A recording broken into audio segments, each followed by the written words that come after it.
pourquoi l'agri-panel et c'est quoi le but et d'un petit rappel, mais très simple de l'économie. L'économie mondiale, elle se base, on utilise beaucoup de mots, on utilise beaucoup de gros mots aussi, mais en fin de compte, le seul mot qui compte en économie, nul ne peut rien acheter sans argent. Si vous ne vendez pas, vous ne pouvez rien acheter. Alors là, c'est un problème assez grave parce qu'il faut trouver tout le temps un acheteur pour ce qu'on vend. Et l'acheteur doit avoir de l'argent. Donc, il doit trouver un autre acheteur et ainsi de suite. En fin de compte, qui est au fond de cette pyramide renversée? Qui est le dernier vendeur? Disons, qui sont les acheteurs qui ne sont pas vendeurs? Voilà, je vais commencer un peu par les banques qui vont vendre de l'argent virtuel, qu'on va rendre après 1 an, 2 ans, je ne sais pas, parfois 99 ans. Ils vont vendre aux services, au gouvernement, les sciences, les universités, l'information, la logistique, qui elle-même doit vendre au marketing, c'est ce que je suis en train de faire maintenant, le space, enfin le travail du marketing, et nous, on doit vendre aussi nos services aux usines des aliments, les producteurs de médicaments, les producteurs d'additifs, enfin, tous les gens que eux-mêmes, ils vont acheter des matières premières, mais en fin de compte, les derniers sont ceux qui exploitent les ressources naturelles. Les fermiers, les agricoles, bon, aussi les minières, mais vu qu'on ne travaille pas avec les minières, on reste à parler des ressources naturelles, qui sont au fond de cette pyramide assez lourde. L'argent réel est en bas, l'argent virtuel qui fait 94 à 96% du pouvoir.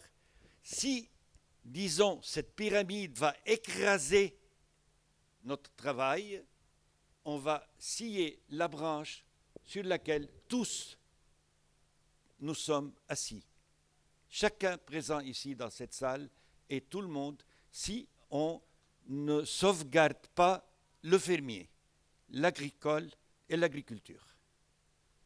Donc, en partant de ce point-là, on avait pensé, on a travaillé sur l'optimisation des ressources locales en Afrique.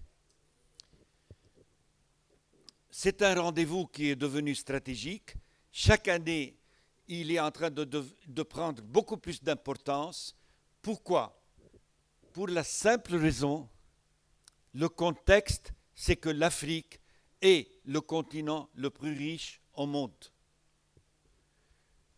en ressources naturelles et la valorisation de cette ressource, de ces ressources-là, sont insuffisantes au bénéfice du continent même. L'Afrique a les ressources, mais l'avenir appartient à ceux qui sauront les valoriser durablement.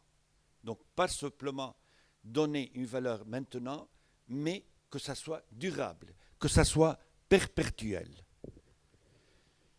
Alors là, on a fait ce panel-là, c'est un panel engagé, on y tient, il est porté par des institutions sans intérêt commerciaux et c'est un espace de réflexion. Donc, c'est vous qui vous allez nous donner les avis.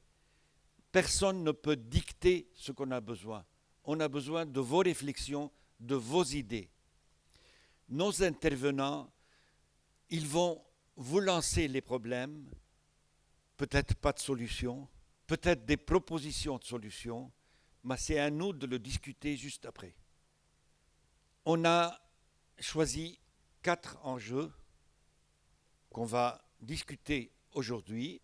La valorisation durable des ressources locales, le rôle de la technologie et l'intelligence artificielle,